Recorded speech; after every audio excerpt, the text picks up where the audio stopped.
Something bad happened here. Like what? Death, Billy said, stepping farther into the darkness of the derelict property. The air was damp, and it reeked of rot and mildew and other foul things. Cutting through all of it was a thick sense of dread that hung in the air like a bad omen. The other two women lingered in the doorway, reluctant to venture any further. One held a flashlight, the other a big camera. They exchanged glances. "More than one?" asked Caitlin. She trained the beam of the flashlight over the peeling walls.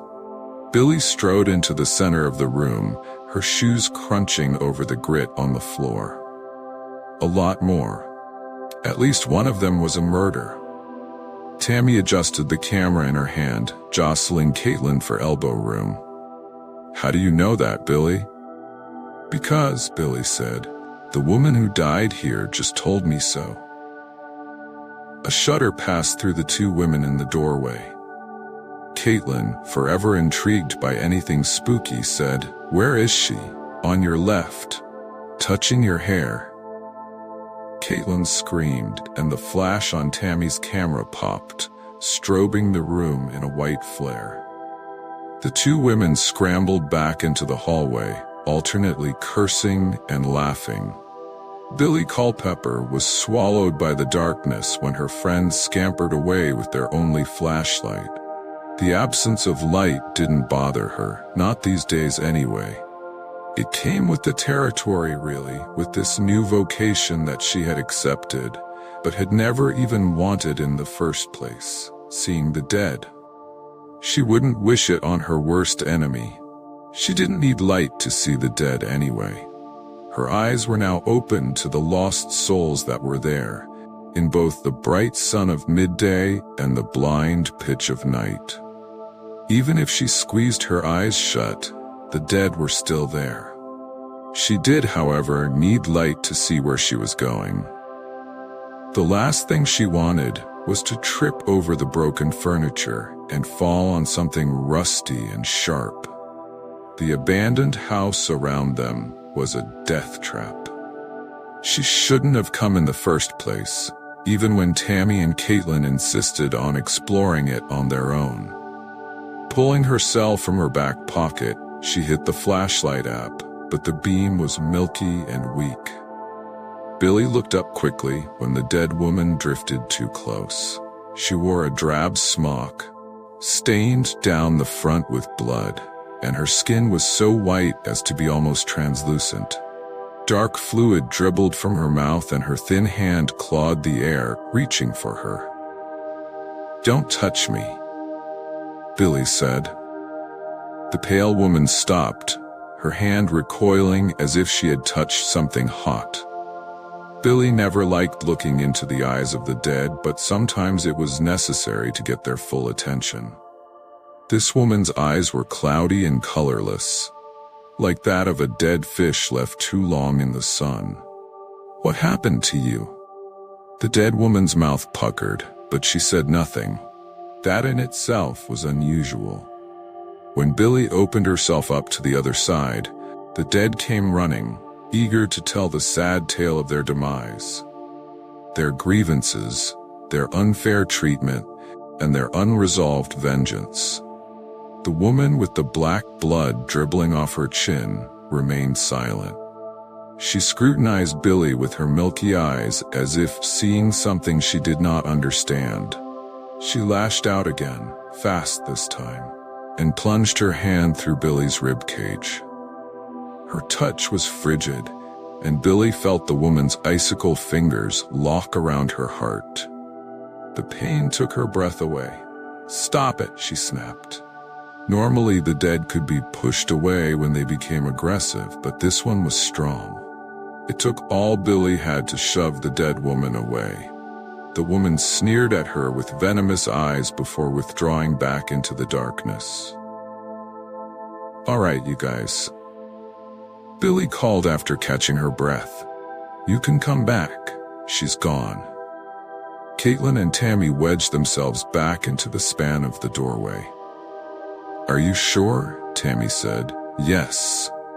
Billy brushed her hands off. She hadn't touched a single thing since entering the condemned building, but her hands still felt grimy.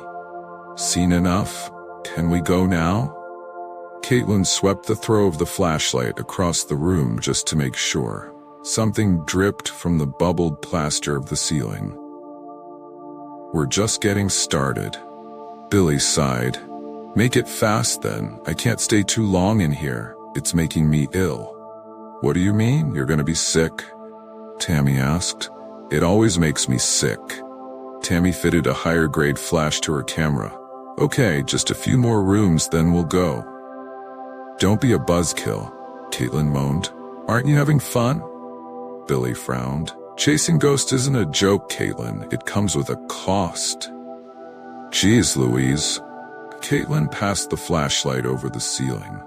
They were standing in a large atrium with a wall of windows that looked out over the choked gardens. On the opposite side were 2 corridors and 1 closed door. "Which way?" "Straight ahead," Tammy said. Caitlin agreed, but neither of them took a step forward. She looked at Billy with a sheepish smile. "You first." Sybil was her given name, but to everyone she was just Billy. The only person who had ever called her Sybil was her mother, and Billy hadn't been addressed by that name since she was 8 years old. On occasion, Tammy would call her by her given name, but that was only to get under her skin. And that was before the accident. Tammy hadn't done it since. 2 months ago, her friends had confronted Billy about her odd behavior, her sudden withdrawal from the world. Tammy, Caitlin, and Jen, who had refused to come tonight, barged into Billy's apartment and demanded to know what was going on with her. Fragile and exhausted, Billy had blurted out the truth, that since waking up in the hospital, she could see the dead. And they could see her.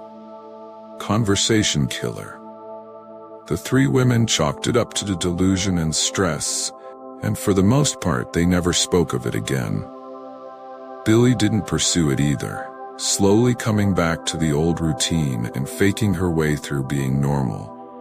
Caitlin was the only one who mentioned it again, intrigued by the paranormal, a lover of good ghost stories. Billy brushed it off as politely as possible. The world had turned upside down on her, and the small circle of friends she had was often the only anchor she could cling to. Separating the two was an imperative now if she was to remain sane. The dead were relentless in their need to be heard. They had tormented Billy until she learned to close herself off to them. It worked most of the time, but the strong ones, the dispossessed souls that still burned with rage, these ghosts tracked her down like bloodhounds. There were days when Billy exiled herself to the little apartment on the 3rd floor, unwilling to face the daylight. Yesterday, Caitlin had come to her breathless and urgent. "They're tearing it down," she panted. "Tearing what down?" Billy had asked. In retrospect, she should have just ignored the girl. "The murder house."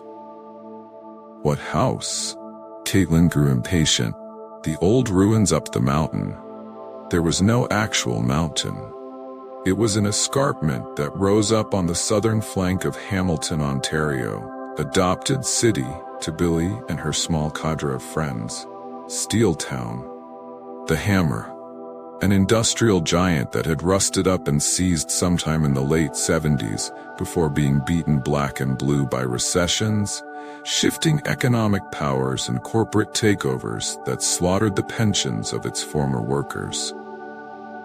After choking on the fumes of its own death rattle, the ambitious city had regrouped, and signs of new life were popping up here and there like algae bloom on a dead lake. Up the mountain meant up the escarpment, past the former rich part of town to the farmland above the city. The murder house was halfway up the hill on a winding street choked by hemlock and oak trees. The crumbling manor was brittle with rot and overgrown with weeds. Its reputation as a haunted house was deeply entrenched, despite the fact that few citizens had ventured inside the place over the last 70-odd years. "Why are they tearing it down?" Billy asked, idly curious but uncaring. "Who knows?" Tammy added, following Caitlin inside. "But we want to see inside, before it's gone forever." Jen, Billy's oldest friend, was also there. She dismissed the idea outright. "What's there to see? It's just an old house." "It's haunted," Caitlin gushed. "I've always wanted to see inside, and this is our last chance. It's slated for demolition." "And I can shoot it," Tammy added. "The inside of that place would make for great photographs." At least Tammy's reasons were sensible, professional even. She was a photographer, and the thing she loved shooting the most was decay. She had a knack for capturing urban ruin that was beautiful. Tammy was probably right too. The interior of a place that had been abandoned for decades played to her strengths. Caitlin's motives were little more suspect. "We want you to come," she'd said, "so we can see you in action." Jen refused to hear anymore, wanting nothing to do with the harebrained scheme. Billy agreed. She was surrounded by the dead at every turn. Why would she go looking for more inside a decrepit place with a bad reputation? Disappointed, Caitlin begged her to at least think about it. Billy had agreed, but that was only to get Caitlin off her back. When Caitlin called earlier to ask if she was coming, Billy's answer remained the same. Caitlin clucked her teeth and said that she and Tammy were going anyway. They'd tell her all about it when they came back. Billy stewed over it for the next hour. Of the 4 friends she still had left, Caitlin was the one she was least close to. An odd bird in some ways. Caitlin had been spoiled and overindulged by her well-off parents, and as a result, had difficulty taking no for an answer. Her interest in the paranormal had been a lifelong obsession, first stirred by an aunt who cast fortunes in the throw of the tarot. The clock ticked on, and Billy stewed until the guilt nibbled her resolve. The murder house had been the object of conjecture and local folklore since the Second World War. Murders were said to have taken place there, yet no one had ever uncovered any factual evidence to back up this claim. Still, the crumbling house had stood unoccupied and unsold for 70 years. The odds were that the place really was haunted, and her 2 friends were walking straight into trouble. So off she went, to watch over their crazy antics in case Tammy and Caitlin ran into anything nasty. Riding her bike up the mountain proved tortuous, and she disembarked halfway up, walking it the rest of the way until she found the street marked Laguna Road and caught up to her wayward friends. Caitlin and Tammy had been relieved to see her. The house stood back from the road at the end of a long driveway that was overgrown with foliage. A big Georgian home of brick with its array of broken windows and an arched portcullis that slanted to one side. All of it tucked away behind an imposing wrought iron fence. Leaning her bike against the trunk of a tree, Billy understood why her friends seemed relieved to see her. Even at this distance, she could feel it, a clammy prickle of unease that crept down the small of her back. Evil. The house reeked of it. It was a dumb idea, and Billy was not polite when she reiterated this fact to her friends. Tammy agreed, ready to chuck the whole plan now that they were inside the house. Neither she nor Caitlin were sensitives in any way, but one didn't need any gift to feel the cold flush of dread that clung to the old house. The murder house, as it was known, simply felt wrong. Even rodents steered clear of it. Caitlin was having none of it. "You 2 are lame," she sneered. "This is our last chance to see this place. Let's go. They gained entry through a service door on the east side. The main entrance and first-floor windows were all boarded up and inaccessible, but the service door had been pried open long ago. Generations of teenagers and thrill-seekers had stomped in and out of the murder house over the decades. Inside, the walls were muddy with graffiti and the floors littered with bottles and trash. Like any other party location, there were discarded condoms strewn about in every room the trio passed through. Billy couldn't imagine doing it in such an awful place, even on a dare. Tammy aimed and snapped her camera through the foyer and the parlor, working fast to catch the last of the twilight before night fell completely. They ventured into a large hall where their footfalls echoed up to the vaulted ceiling. Tammy adjusted her camera again. "Have you seen enough, Caitlin?" "Nope." Caitlin scanned the ceiling above, the tall fireplace at one end. "What do you see, Billy? Any ghosts here?" No reply came. Caitlin and Tammy both spun around. "B?"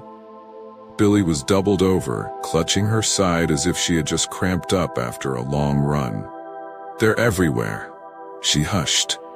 They both rushed back, Tammy getting there first. "What's wrong?" "It hurts sometimes."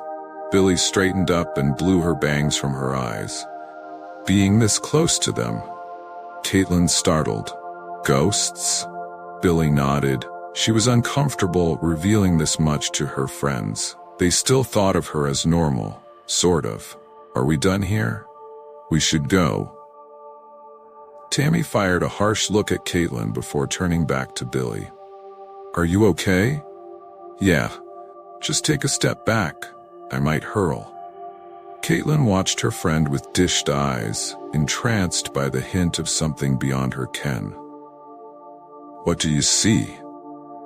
Billy's eyes were fixed on something in the darkness, and she winced as if witnessing something terrible. Faces sometimes coming out of the darkness, sometimes just shadows. "Can you see them clearly?" Caitlin asked. "Are they all gross and stuff?" Billy took another breath, nausea ebbing away. "It's more than just sight. It's feeling, emotions. It's hard to explain." Caitlin reached out and held Billy's arm. "Can you try? If it's too much, that's okay, but I've always wanted to know." Shaking it off, Billy surveyed the large hall, then her mouth twisted as if she had tasted something sour. "There's a man by the window staring at us. The hatred in his eyes is freaky. He hates women. He's done bad things to women before, and he wants to hurt the three of us." The two women snapped their necks around to check the row of tall windows that looked out over the gardens. There was no one there. "Can he hurt us?" Tammy asked, a quiver of uncertainty rattling her skepticism. "He might." "Who is he?" Caitlin whispered, as if afraid she'd scare the unseen phantom away. "What's his name?" Billy shook her head. "He won't say. None of them will." Tammy gulped. "How many are there?" "More than I can count. I need to get out of this room." Crossing out into the corridor, Tammy took Billy by the elbow, worried she might keel over. "Do they always try and hurt you?" "Some don't mean to, but I can feel what killed them. It's like an echo." Caitlin came up on Billy's flank. "So what about him? Can you tell what killed him?" "Something to do with his lungs, like TB, maybe." "What else?" Caitlin urged. "Misery. A lot of bad things happened here, a lot of death." "So it is a murder house," Caitlin concluded. "Who was murdered here?" "I don't know. They won't come close." The nausea finally abated and Billy sighed as if to flush it out. "They're still afraid." Tammy bit her lip. "I think it's time to go." "We just got here," Caitlin protested. "It's making her sick, Kay." Tammy stopped in her tracks. "Haven't you seen enough?" "Just a little longer." "Please?" "Unless it's really bad." "Billy, can we keep going, or is it too much?" Where the two young women had stopped, Billy carried on, shuffling toward a door under the staircase. "Billy, you all right?" The knob squealed as it turned, and Billy swept the door open. Stairs led down into darkness. "There's something down here." "Like what?" "I don't know. Let me have the flashlight." Caitlin handed across the heavy mag light, but Tammy blocked her path. "No way are we going down into the basement." "Don't be a chicken shit," Caitlin scolded. Billy said nothing. She took the flashlight and let the beam ripple along the worn steps. And then she followed it down. Caitlin smirked and went next. Tammy cursed them both and hurried to catch up. The cellar was clammy and it smelled of earth. Forgotten tables and chairs were pushed against the brick walls, a narrow pathway cutting through piles of trash and splintered wood. Caitlin followed close behind Billy, her knees jostling into the tangles of old furniture. "What's down here?" "I don't know." "Then let's go back up," Tammy hissed, bringing up the rear. They kept moving. The pathway led to an arched doorway and they passed through into a large open chamber. A wide open floor of gritty concrete and damp limestone walls. The smell of wax mingled with the reek of dirt. Billy threw the beam of light over the walls, and Caitlin gasped. Tammy's voice was barely a whisper. "This isn't good." The graffiti continued down to the cellar, but it was not the tags of vandals branding their names in fancy script or the defiling of property with dirty words by the addle-minded. These were symbols strange and foreign, crude renderings of animals and people. The paint dribbled down the bricks, giving every glyph the sense that it was melting. There was more of it on the uneven floor. An enormous star inside a circle with candles fixed onto the 5 points. A pentagram. "This isn't good," Tammy repeated. "This is freaky devil shit. Let's go." "Hang on." Caitlin reached down to touch one of the candles. The wax tips squished between her fingers. "It's still warm." "What does that mean?" Tammy spat. "Someone was just down here," Billy said. "I'm leaving. You guys do what you want." Tammy turned to retreat, but with only one flashlight between them, she faced a wall of darkness behind her. Billy moved further into the clearing that passed the painted line of the circle until she stood in the fulcrum of the 5-tipped star. Lifting one foot, she kicked at the floor as if it was ice that she could break. "What are you doing?" Tammy hissed. "Get out of the circle." Billy stopped kicking. She swept the light over the tangle of debris behind Tammy. "I need a shovel, or a hammer, something." "What is it?" Caitlin said. "Help me find something," Billy said. They sifted through the trash until Caitlin came up with a length of cast iron pipe. A heavy elbow joint fitted to one end gave the pipe the heft of a rude club. "Hold the light for me." Billy took the metal rod from Caitlin's hand and carried it back to the center of the pentagram. Swinging it overhead, she bashed the thick end against the floor. The sharp reverberation stung her hands. Tammy was close to tears. "What the hell are you doing?" "Bring the light here," Billy said. Caitlin trained the beam onto the floor. The concrete was cracked. Billy shook her hands before gripping the pipe again. Another swing and the pipe cracked through the concrete and the floor opened up. Even Tammy couldn't stay back. The three of them leaned over the hole that gaped in the floor and waved the dust away. Caitlin shone the light down. A shallow pit opened up below the crust of concrete. Flaring up in the shaky beam of light came the twin hollows of a skull looking back at them. Thanks for watching my story, guys. Comment to subscribe now for the next part.